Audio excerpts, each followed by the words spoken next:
E aí, cambada? Esse é o podcast do Rei Grifo.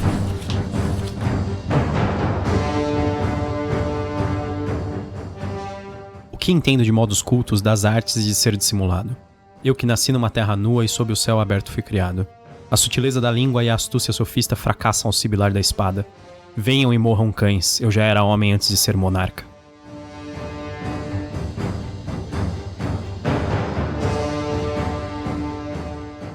Eu sou o Gustavo Domingues, também conhecido como Rei Grifo. Eu sou a Thaís Prioli.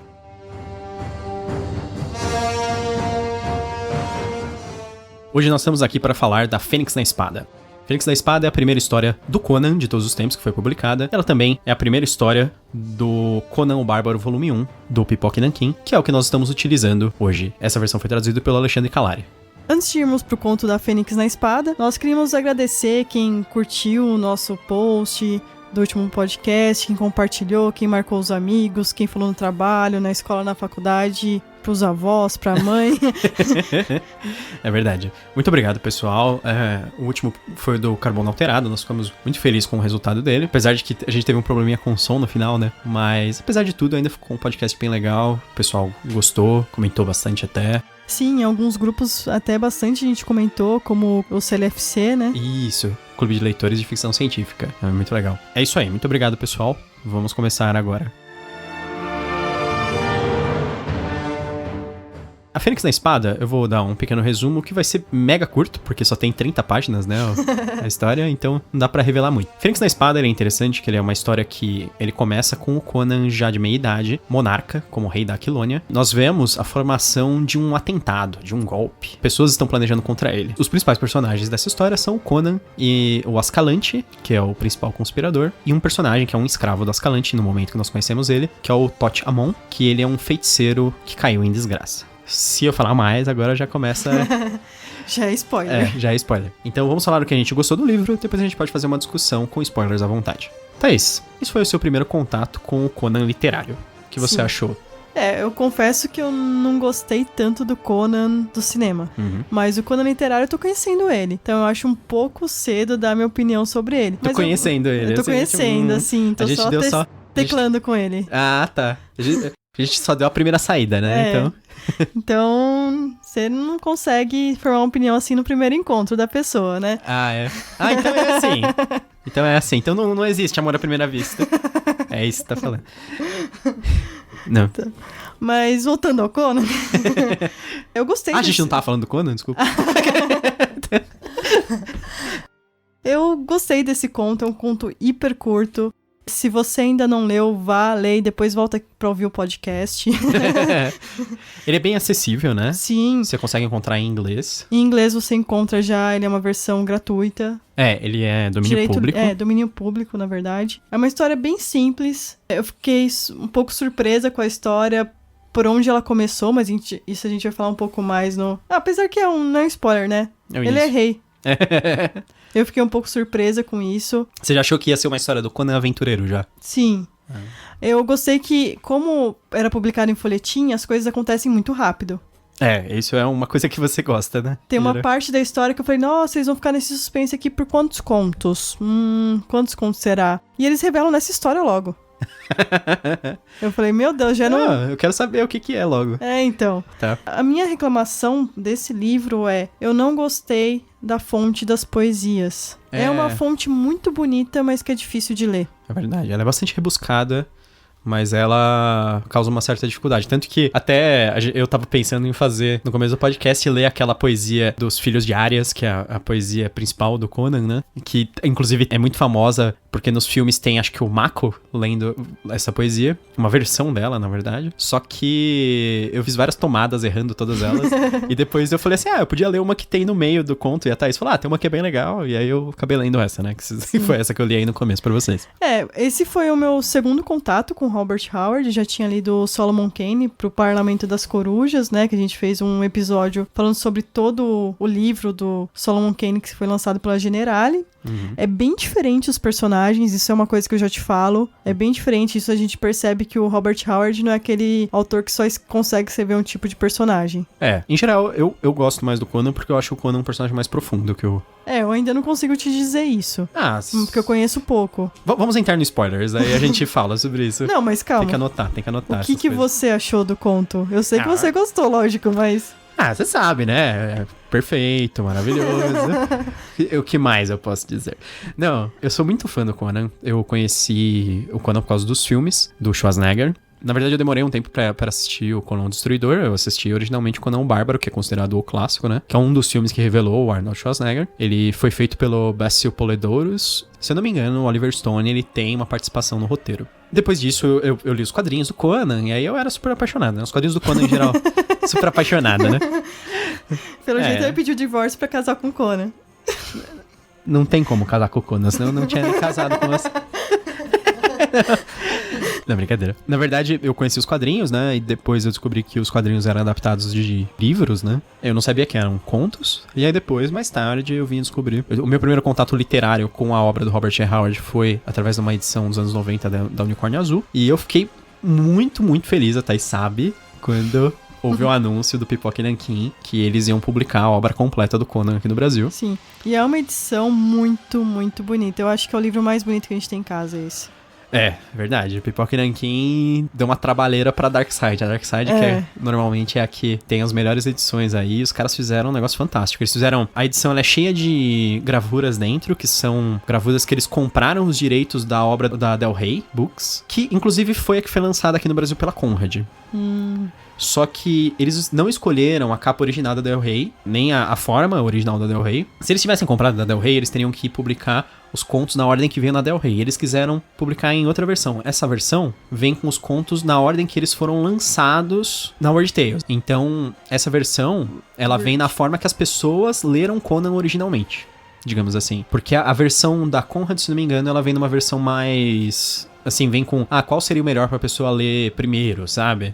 E aí não necessariamente a Fênix na Espada. E eu gostei pra caramba dessa versão. Agora eu falei do livro em geral, mas do conto especificamente eu acho bem legal. Ele é um conto estranho pra ser introdutório do Conan. A gente vai até discutir isso. Mas eu acho que ele é um conto direto, simples, mostra bem quem é o personagem. Tem ação, tem bruxaria, coisas medonhas, e o toque do horror cósmico, que o Robert E. Howard, ele tinha um forte apreço pelo horror cósmico, tanto que ele era muito amigo do Lovecraft. Ele sempre colocava um toquinho na maior parte dos contos, isso aí. E esse é um dos que tem.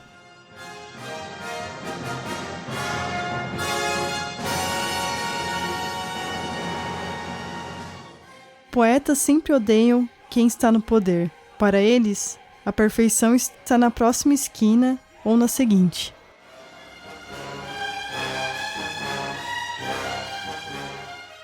Vamos falar mais sobre a história com spoilers agora. O que acontece? Um atentado contra a vida do Conan. Existe um grupo de pessoas, são liderados pelo Ascalante. O Ascalante, ele é um exilado que era bandido no deserto. Ele foi contratado por vários nobres, né? Isso. Que o Conan, ele chegou e tomou a coroa na Quelônia, pelo pouco que conta no conto. E não matou os nobres. Isso. Então, os nobres estão criando ali um conluio pra tirar ele do poder. E eles contratam o Ascalante. Que é esse bandido do sul. E o Ascalante tá com os próprios planos dele também. Exatamente. E a parte que eu te falei assim, nossa, isso aqui eu achei que ia ser um mistério. Porque o Ascalante, ele tem um servo, né? O Tote Amon. E logo ele fala assim que, se você não fizer isso, eu vou falar pra todo mundo o seu segredo. Eu falei, meu Deus, qual que é o segredo desse cara? Eles contam rapidinho. Eu falei, em qual conto será que vão falar sobre isso? No próximo capítulo já falam que ele era um feiticeiro e ele tinha um anel e ele perdeu esse anel e por causa disso ele não tem os poderes dele. Isso. E no capítulo seguinte, ele já acha o anel. Meu Deus do céu. Essa parte é um pouquinho forçada, né? Então, eu achei muito forçada. Que o cara... O anel tava com outro servo do... Não. Ele tava com o nobre, com o cara lá, o que ia ficar no lugar, que ia tomar o trono. Ah, é? É. Ele era nobre? Eu achei que ele era um servo. Não, era um nobre. Que é o Dion. Sim, tanto que ele fica ignorando o Totiamon. Enquanto o Totiamon tá falando, Sim. Ele tá só, ignorando. daí ele só fala, anel? que ele É meio fala- que aquele esquilo. É meio isso. O Totiamon começa a falar pro cara, pro Dion, ele fala assim: você não pode confiar no Ascalante, esse cara vai te matar. Se você me proteger, eu te ajudo e não sei o quê. E aí ele começa a falar um monte de coisa. E aí ele fala assim: eu era muito poderoso, eu tenho muito conhecimento, é que agora não tem mais meu anel mágico, não sei o quê. Aí o cara fala assim: ah, anel, você tá falando do anel, eu tenho um anel da sorte. E aí ele tem um monte de Badulax, né? E aí ele vai lá e começa a mexer lá. E aí o cara tem um anel do Totiamon mesmo. Ele falou: eu comprei de um ladrão que falou que roubou de um mago do sul. Que realmente foi... Foi isso, foi ele. Então, Ele mata o cara, rouba o anel e já... volta a tocar o caos, né? Isso. Porque aí ele tem muita raiva do Ascalante. O que ele faz, né? Quando ele pega o anel, ele invoca uma criatura de sombras bizarra, que é a parte meio horror cósmico do conto. E ele envia essa criatura pra matar o Ascalante. O problema é, ele fala: mate o Ascalante e todo mundo que estiver com ele. Sim. Que o Ascalante que ele tava planejando matar o Conan. Ele até subornou um soldado do Conan pra não ter ninguém de guarda na porta dele. Eles fazem um monte de coisa, na verdade, né?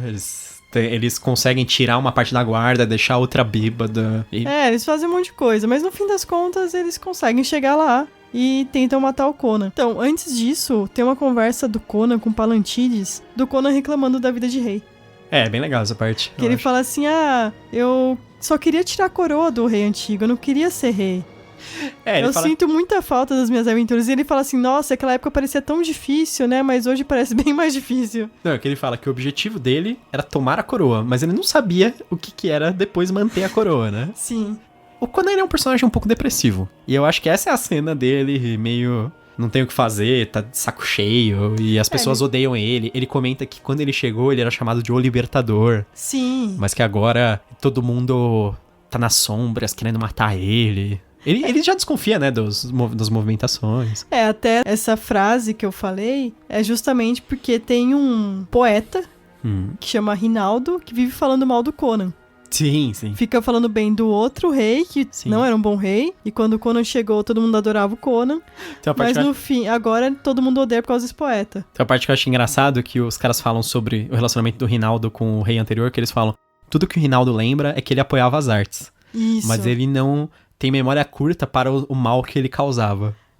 Isso forma uns paralelos fortes com o que eu acho, às vezes, alguns artistas do nosso mundo, né? Por isso que a maior parte das pessoas marcam essas frases aí sobre o Rinaldo. Isso que é o relacionamento do artista com líderes, né? É aquela coisa, né? De benefício próprio. Eu acho o Rinaldo um personagem extremamente engraçado, porque ele não tem nenhum talento de combate, mas ele é tão inspirado e tão chato que ele acaba fazendo parte do grupo que vai tentar assassinar o Conan. E ele entra e ele não cala a boca. E ele fica falando o tempo todo. Que a gente tem que matar o tirano, não sei o quê. E o Ascalante fica mandando ele calar a boca. O Ascalante é um personagem que meio que eu acho engraçado, assim, dentro dessa história. Principalmente por causa do relacionamento dele com as pessoas à volta. Que ele é meio que um cara que também não confia em ninguém, né? Tanto que, na verdade, o rolo que ele tem com o Totiamon não é só que o Totiamon poderia matar ele à noite, ele diz. Só que ele enviou uma carta... Isso. Pra uma pessoa em outro lugar. Se acontecer qualquer coisa com ele... Essa carta vai ser aberta com o segredo dele, que vai ser revelado. Que o segredo é que ele é um feiticeiro e tinham várias pessoas procurando ele pra matar, porque sabiam que ele tava sem um anel. O Totiamon, ele é da Estígia. A Estígia, no universo iboriano, é um reino no extremo sul, em que os caras idolatram cobras. As pessoas são negras, eles idolatram cobras, e eles são dominados por uma espécie de uma casta de feiticeiros. Tem a família real também, mas os feiticeiros têm grande prestígio, né? Até o filme do Conan com Arnold Schwarzenegger, o primeiro, tem um feiticeiro, Tulsadum. o Tulsadum, que também adora cobra e também é negro. Também adora cobra. Adora cobra. Adora cobra. E aí... É verdade. Claramente o Tulsadum eu acho que é uma referência aos estígios em geral. O Totiamon, ele era um feiticeiro de alto prestígio que fez várias maluquices e crueldades. Ele tinha medo de que se ele fosse descoberto sem um anel, ele não teria proteção. Então, esse é o grande segredo dele, que ele está vivo e na Aquilônia, né, no momento. E ele fala que se isso for espalhado para o mundo, que enviariam inúmeros assassinos atrás dele. Sim. Mas aí depois que ele consegue o anel de volta, ele não tem mais medo disso, porque agora ele é poderoso com o anel. Tanto que assim, não existe resolução da história do Totiamon. Eu acho que ele é um personagem recorrente. Inclusive, nas outras histórias do Conan. Mas ele não tem nada contra o Conan, na verdade, né? Ele até acha estranho esse atentado contra o Conan. Ele não tá muito contente ali. Não que ele é contra o atentado do Conan, ele só detesta servir os caras, porque ele detesta ser tratado como escravo pelo Ascalante. Porque ele é um cara, assim, ele é um cara culto, ele é um cara sábio, ele é um cara numa má situação. Um cara que já foi de alta casta e agora tá numa má situação. Ele sempre tá muito bravo, assim, com tudo que tá acontecendo, sabe? Ele é um cara frustrado, né? Por que o nome Fênix na espada, né? O Conan tem um sonho com o sábio, Epimetreus. Sim, que ele é um personagem lendário. Sim. Que eles falam que ele tá no coração de uma montanha e que ele protege a Aquilônia à distância. Que ele morreu já faz uns 500 anos. Isso. Morreu mesmo? Eu não entendi qual é a situação. Então. Ele tem uma ligação com o sacerdócio de Mitra. Mitra é o principal deus idolatrado na Aquilônia e na maior parte dos países iborianos lá. Tanto que nos quadrinhos do Conan existe muito a expressão do por Mitra. O deus do Conan é o Kron. Então o Conan fala por Kron. Até no encontro com ele, o Conan fala por Kron. Então. É a primeira vez, eu acho, que ele fala. Ah, verdade, que legal. Eu não tinha me tocado que era a primeira vez que tem a expressão. É que ela é muito recorrente e muito famosa, né? Que é uma expressão de espanto que o Conan usa o tempo inteiro. A gente jogava RPG e eu tinha um personagem que era um clérigo de um deus chamado Tempus. O bordão dele era o Por Tempus, que na verdade eu tirei do Porcron do Conan. Mas vamos voltar ao... O Epimetreus avisa para o Conan que alguém está vindo tentar assassinar ele, mas além daquilo, uma coisa maligna e terrível vai chegar até ele. E ele até fala que ele sempre tá guardando a Aquilônia contra o Set, que é o deus. Que é o deus da Estígia, que ele é o deus serpente. O Epimetreus, ele fala pro Conan que ele vai dar uma arma pra ele se defender, né? Sim. E aí o Conan acorda com uma espada na mão. Ele acorda com uma espada que tem um desenho de uma fênix. A fênix é o símbolo do Epimetreus, pelo que eu entendi. Porque o Epimetreus, ele tá dentro de uma tumba que é guardada pela fênix. Tanto que depois o sacerdote de Mitra lá fala que só o Epimetreus que saberia aquele... Ou o alto sacerdócio de Mitra que sabe o símbolo secreto da fênix, que é o que tá na espada do Conan. Sim, e outro ponto interessante é que só pouquíssimas pessoas sabem a localização disso. Só os sacerdotes chefes, assim, de Mitra. Que são uns caras muito importantes, assim, imagina, Até o Conan começa a falar sobre isso, o sacerdote fala, não fala isso, não. Aí o Conan fala, quem você acha que você é pra falar pra eu ficar quieta? Ele manda um cala-boca ali no Conan. Ele fala assim, cale-se, tipo, um negócio assim, sabe? Conan aí fica ele bravo. Explica, né, pro Conan isso. Então, aí o que acontece, o Ascalante, ele chega no quarto do Conan com seus vilões. São 20, ele fala, né? São 20. 20 vilões. É engraçado que ele fala realmente vilões. Eu li o conto original e ele fala rogues. Ah, fala rogues. Ah, tá, vilões eu tava pensando que a gente tá assistindo Boku no Hero, né? Que é uma Hero Academy. Eu pensei, nossa, eles têm um sindicato dos vilões aqui. Exatamente. Então a parte que eu acho que o Palantides fala pro Conan, que ele fala assim, qualquer vilão jura por você nessa cidade, uma coisa assim, sabe? Uhum. E aí eu também achei estranha a utilização. Nesse contexto é o rogue, né? Rogue é meio... Não sei se é vilão. É que ladino também não encaixa. Ladrão... Então, acho que não é ladrão, Thaís. Não é ladrão, seria Rogue criminoso. É rebelde. Rogue é tipo rebelde. Rebelde, assim. Rogue One, né? Então, Rogue One. Seria meio que um rebelde, assim. Um cara que não se conforma com alguma coisa. Que é meio criminoso em geral, né? Na verdade, tá se rebelando contra ele. Isso. É um tipo de criminoso. Até porque tinha os nobres ali. Verdade. Tinha o Valtama, que eles falam que é um anão, né? Então.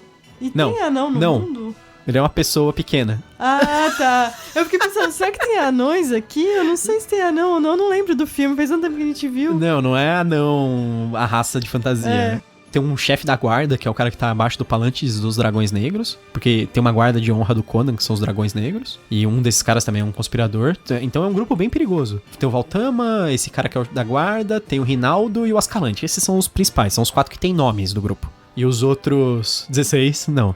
Aí eles deixam 5 guardando a porta, né?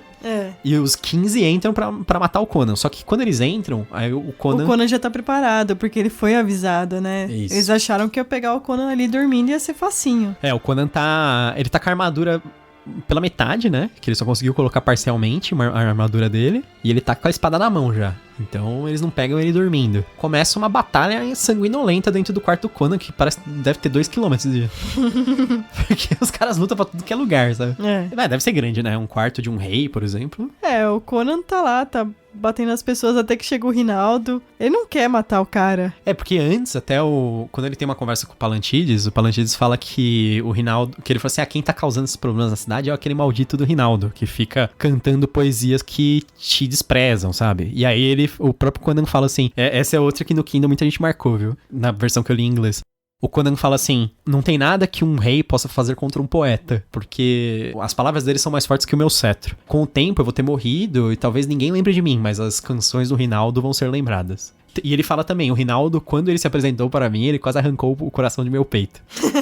Ele fala que o Conan dá uma choradinha ali. Ele é muito bom no que faz, o Rinaldo. Então. Aí o Conan fica meio assim, não quero matar ele. Aí o Rinaldo vai atacar ele e de último momento ele revida, mas o Rinaldo consegue ferir ele um pouco. Eu acho que o pior ferimento, inclusive, é o que o Rinaldo causa, né? Porque o Conan não tava se defendendo a sério ali, né? Aí o Conan massacra todo mundo. Aí acho engraçado que é assim, ele ganha aquela espada super especial e ele quebra a espada no primeiro golpe. Que é a espada com a Fênix lá. Entra o cara da guarda lá, que é o traidor, de armadura completa, ele entra e vai direto em cima do Conan, o Conan enfia a espada no crânio dele e já quebra. E aí depois ele tem que pegar um machado na parede e machadadas em todo mundo. Ele faz mal massacre lá. Tem até uma cena famosa que os caras do Pipoca Nanquim adoram, a descrição de quando ele tá contra a parede, assim, com machados. Sim. Que é logo quando ele é ferido pelo Rinaldo. Ele faz isso. É que é bem próximo do fim do combate. Sim. E aí, aí chega o bicho lá. Isso, no meio do combate sanguinolento, chega o demônio de sombras invocados pelo Totiamon e o demônio começa a massacrar os caras, né? Ele passa pelos caras que estão de guarda. Eu entendi que os caras fogem. Sim, eles fogem. Tá. Eles fogem. Aí ele vai pra matar o Ascalante. Mata o Ascalante. Instantaneamente, assim, né? Porque a criatura tem uma força bizarra. E o Conan consegue matar a criatura. Um probleminha, assim, é bem besta, mas que eu vi no livro é que eu vi, né? Na verdade, eu acho que seria mais legal. Tem uma imagem da criatura, né? Desenhada. Que eu acho que ele parece meio um macaco, né? Sim. Um macaco de sombras, assim. Essa imagem da criatura, ela vem bem antes dele aparecer no quarto. Então eu acho que é meio que um spoilerzinho, assim, do monstro, da revelação. Eu acho que depois que ele aparecesse, aí aparecesse a imagem, aí você ia achar legal. Você vai, é feio mesmo. Essas imagens são legais, né? Porque a cada capítulo, são 5 capítulos, né? Isso. A cada capítulo tem uma imagem. E no último tem uma imagem bem grande com a batalha. É legal essa imagem da batalha, porque ela é perfeita. Que você pode ver que até a armadura do Conan tá desamarrada na lateral. Sim. Que é o que ele não conseguiu amarrar. Não deu tempo. E ele tá sem elmo também, que não deu tempo de pôr. Isso mesmo. É muito legal. Eu acho bem legal esses desenhos, todas essas imagens. Tem a imagem do Totiamon esfaqueando o cara.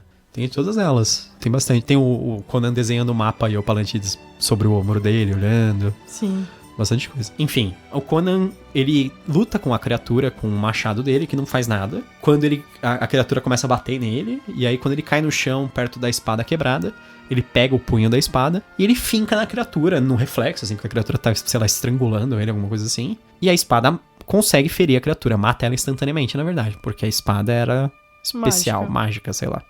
Tinha mais um. Isso. Ela só morria pra espada mágica. Redução de dano mágico, né? Tinha a criatura. E aí o Conan usa a espada mágica, mais um. Espada da Fênix, mais um. E mata a criatura de sombras. E aí tem aquele momento que todo mundo entra e o sacerdote vem também. E vem todo mundo do palácio, né? Ao mesmo tempo, o quarto dele.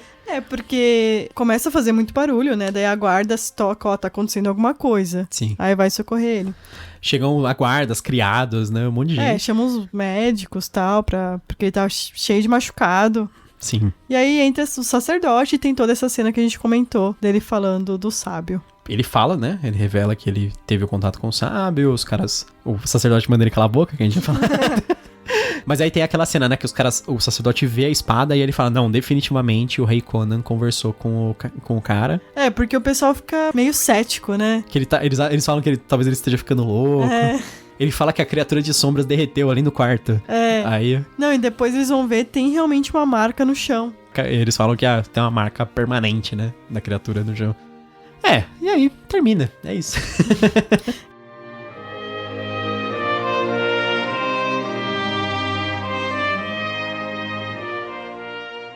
E você aconselharia as pessoas a lerem esse conto? assim, ele é um começo, né? Conan, eu acho que você tem que ler o livro todo pra você aproveitar, porque aí você vai ver várias aventuras em épocas diferentes da vida dele. Só o conto eu acho legal, eu acho que é uma forma de conhecer o personagem. Esse conto tem de tudo, tem bastante ação. Tem o Conan e seus reflexos felinos. Eu acho engraçado como os caras falam muito. O Robert Howard gosta muito é traduzido como felino, né? No original é cat-like. Tudo que o Conan faz é cat-like. Ele descreve o Conan como tigre também, muito, né? Ah, ele é um tigre. Ah, mesmo um tigre ferido pode matar todo mundo. Ah, a força felina. Eu acho estranho, força felina, sabe? Força felina. Meus gatos não são super fortes, sabe? Não que você saiba. Sei lá, às vezes eles me empurram na cama, mas... Não é o tipo de coisa que eu esperasse, sei lá, se o Conan estivesse me empurrando, sabe? Ai, essa força felina. Quando o gato... eu acho que é uma apresentação válida, assim, do personagem. Tem o terror sobrenatural, que é muito comum nas histórias do Conan. Dele lutar apenas com espada contra coisas sobrenaturais. Tem bastante ação, sanguinolência. Um combate muito legal, muito bem descrito. Inclusive, até hoje, eu tenho uma desconfiança que muitas pessoas tomam como base a descrição de combates do Robert E. Howard. Antes de começar os contos, tem uma introduçãozinha feita pelo Alexandre Calari. Sim. Assim como tem no Solomon Kane também. E ele fala sobre isso, sobre como o Howard narra batalhas muito bem. Sim. O Lovecraft, ele em uma das cartas, ele falou que o Robert E. Howard era o cara que descrevia combates e batalhas melhor, assim, que ele conhecia. Um cara que é proeminente nesse estilo, que é o Bernard Cornwell, eu acho que ele tem uma coisinha ali reminiscente do Robert E. Howard. É diferente, sim, ele tem um estilo próprio, diferente, mas talvez ele tenha começado se baseando naquilo, eu acho. Uma hipótese. E você, Thaís, você recomenda esse conto do Conan? Eu recomendo, é estranho por ser o primeiro conto, mas faz sentido também. Por quê? Ah, legal. Porque você quer saber como ele chegou ali. Eu espero que as próximas histórias explorem um pouco disso, pelo menos. Na verdade, eu acho que eu não conheço muito mais histórias que sejam com ele como rei. Eu acho que a principal, além dessa, é A Hora do Dragão. Mas então, o que eu falo é, eu gostaria que fosse antes. Sim, todas as que não são dele como rei são antes, não tem problema. Então, por isso que ele fez essa como primeira, pra você ficar ansioso. E aí, mas como que ele chegou aí? Legal, ele é rei, mas e aí? Sim. Porque ele fala das aventuras dele, que eram muito legais e tal. Então, é uma coisa que te deixa um pouco ansioso pros próximos contos. A Hora do Dragão, que é o único romance do Conan que existe, que é grandão, ele tem, sei lá, mais de 130 páginas, sei lá, 150, assim. Ele, basicamente, ele é uma versão ampliada do Fênix na Espada, desse que a gente leu. E ele é a outra grande história do Conan como rei. Acho que tem mais duas. Tem a Hora do Dragão, outra e tem 3 no total, né? Talvez. Mas o resto é aventura e é bem legal. Mas eu acho assim, se você gosta de uma história rápida, que não enrola, com briga, com diálogos bons, eu gostei dos diálogos. São bem escritos. Eu acho talvez um pouco de descrição demais pro meu gosto. Nossa, eu não sério? gosto de descrição. Você acha que ele descreve muito? Um pouco. Cenas. Na verdade, cenários. Odeio descrição de cenário. Sério? Não, você acha que o Robert Howard descreveu muito? Não sei, eu me incomodo com muita descrição de cenário, então eu me senti incomodada, mas isso é uma opinião minha, eu odeio isso em todos os livros, não é uma coisa só nesse, sabe? É que eu achei engraçado, porque, assim, isso é uma discrepância nossa, talvez. Eu acho ele tão direto ao ponto, mesmo quando ele tá descrevendo. Com certeza, ele é direto ao ponto, é o estilo de escrita pulp. Mas mesmo quando ele tá descrevendo. Sim, mesmo quando ele tá descrevendo, ele não fica enrolando tanto, mas eu gosto de imaginar como eu quero, não importa como você descreve. Se você descrever de uma maneira, pra mim tanto faz. Dane-se, pra mim o Conan tá de penacho na cabeça, então, lutando com os caras, né? Se eu quiser imaginar assim, eu vou imaginar e pronto. Ele tá batendo em todo mundo com uma buzina. Não adianta você descrever pra mim. Que? Machado? Não importa, pra mim é uma galinha. Bem mais divertido. Ia ser engraçado. Então, se você gosta disso, de uma coisa direto ao ponto, com certeza esse é o livro pra você. Agora, se não, se você gosta de uma coisa mais elaborada, tal, que vai desenvolvendo aos poucos, talvez você não goste tanto. Mas é um conto tão curto, dá uma chance pra ele, 30 páginas. É verdade. Acho que agora você leu finalmente uma coisa que foi criada antes do Senhor dos Anéis. A gente que lê bastante fantasia, assim, e fala assim, nossa, e tudo tem influência do Tolkien. E isso é uma coisa que não tem influência do Tolkien, não pode ter. Mas tem um anão. Não é esse tipo de anão. Não é o anão que quer recuperar a montanha solitária do Smaug. É um anão que quer matar o Conan. Não, é bem diferente do Tolkien. O Tolkien Sim. é uma pessoa que desenvolve um mundo todo, que enrola bastante, né? Você fala o português correto, né? Enrola. São estilos diferentes, são em épocas diferentes, então é complicado comparar. Sei. Mas você Nossa. gostou como fantasia, assim? Sim, eu fiquei pensando, nossa, como é que era pro pessoal que ficava esperando, né? Eles esperavam um mês pra sair cada capítulo. desse. E Verdade. tinha uns capítulos bem pequenos. Eu fiquei Sim. pensando, será que saía um só mesmo? O do sonho do Conan, que é do... É muito curto, né? tem 2 páginas. Aí você fica pensando, nossa, daí parou nesse momento que ele sabe que alguém vai atacar ele, blá blá blá. E parou. Acho que o pessoal ficava frustrado, né? Daí eu fiquei pensando, nossa, Que nem seria... a gente assistir sério, ué. Então, é o que eu pensei exatamente. Seriam esses folhetins os canais a cabo deles? Exatamente. E os livros, assim, os contos juntos seria a Netflix? Exatamente. A Weird Tales, ela publicava... Você comprava uma revista, ela vinha com vários capítulos de várias histórias. Aí depois, quando as histórias fechavam, em geral, eles faziam uma versão separada, né? Eles faziam um compilado. Então... Sei. É igual a gente, quando antigamente não tinha Netflix, tinha os DVDs, né? Você podia comprar a história inteira e ver tudo de uma vez. Sim, exatamente. Tem algumas séries que eu prefiro fazer isso até hoje. Normal. Mas agora a gente tem acessível pra ler tudo, isso que é legal. Sim, até hoje ainda tem publicação assim nos Estados Unidos, né? Sim. E aqui no Brasil tá começando um pouco. Mas é mais de conto individual mesmo, né? Eu acho que o pessoal não faz ainda folhetim. Eu acho que a Amazon dá uma base pra você fazer. Se você quiser publicar assim, eu publico um capítulo toda semana, sabe? Uhum. E aí você paga, sei lá, R$1 em cada capítulo, sabe? É. Tem gente que acho que faz mais ou menos isso. Se eu não me engano, aquele Michael J. Sullivan, ele fazia um negócio assim, só que era tipo maior, né? Mas ele publicava a história em partes e vendia as partes da história na Amazon. É interessante isso. É legal.